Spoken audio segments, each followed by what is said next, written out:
Hey everybody, glad you could join me. My name is Brad with Extranomical Tours right here in San Francisco. You ready to explore San Francisco with me? Great. Today we're going to be checking out the tallest living organisms on the whole planet. So come on, let's go explore.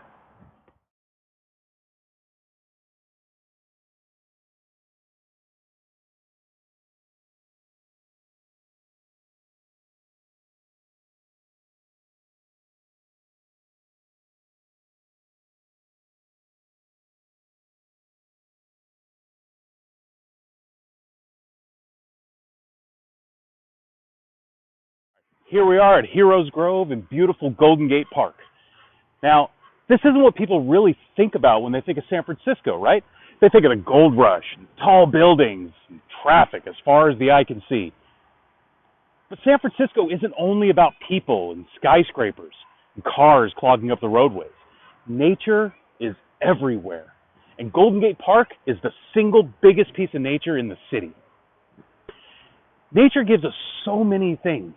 And today, we're going to explore the tallest living thing that nature gives us. Coastal Redwoods. Redwoods are pretty special.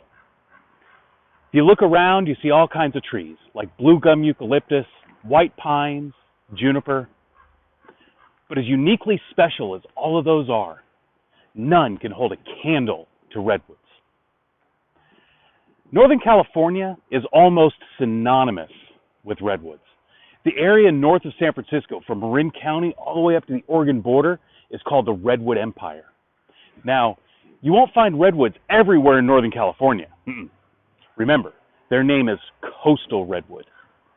These babies are only found right here near the ocean, from around Santa Cruz up into southern Oregon.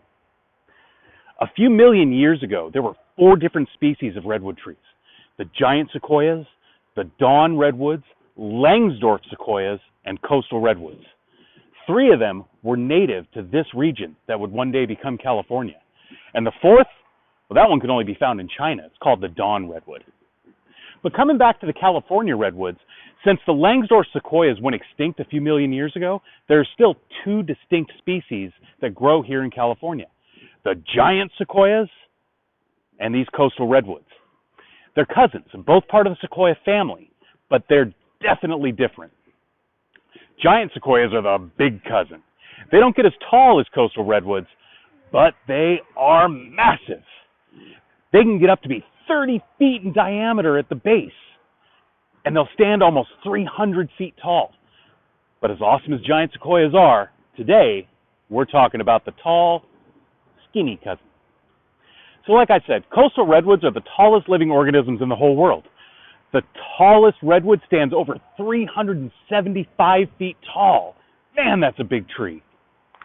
They don't get as big around the trunk as the big cousin, but what they lack in mass, they more than make up for in height. Of course, the height is only part of it. From root to canopy, everything about these stately giants is special. Now, with something that can stand as tall as 375 feet, you'd think that the roots would extend way deep into the ground to provide the anchor and hold them up. But in reality, redwood roots only extend about 6 feet down into the ground.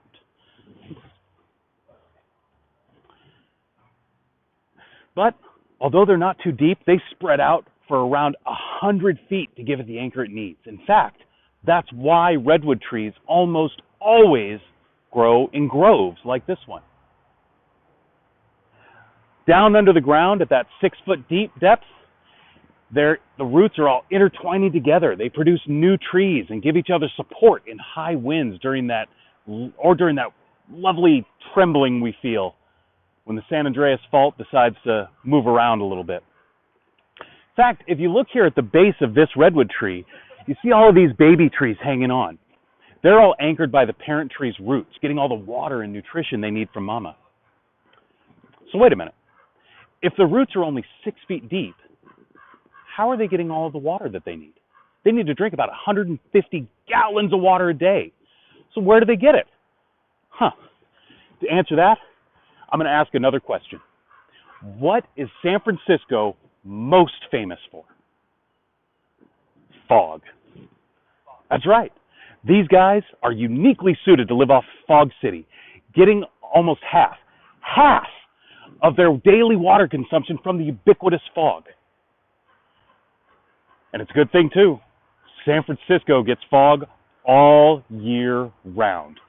Our foggiest days are right when the redwoods need the most water, in the heat of the summer. Any given morning or evening in San Francisco from June through September, you can almost guarantee a thick layer of fog covering everything. For a redwood tree, that's dinner time. A lot of people ask, why is it called a redwood? What makes it red?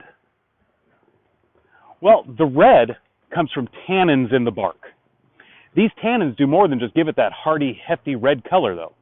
They make this tree almost impervious to bugs or other creepy crawlies that might try to make a snack of the bark. They also make these trees incredibly fire resistant. Hey, if you want to live to be a couple of thousand years old and stand almost 400 feet tall, you better be pretty tough. And these trees can give lessons on toughness. Redwoods have seen it all. They first started growing back near the coast way back in the middle of the Triassic period, about 240 million years ago. They saw the different species of dinosaurs come and go, formation of the Sierra Nevada mountains, the California Central Valley losing the inland sea that once covered it. They saw the first humans that crossed the ice bridge between present-day Alaska and Russia and make their way down the coast 15,000 years ago. These trees are a symbol of California and sit here calmly, silently, standing watch over the coast, waiting for a visit. Thank you so much for watching. Until next time, stay strong and stay healthy. Keep dreaming, and I'll see you when you get here.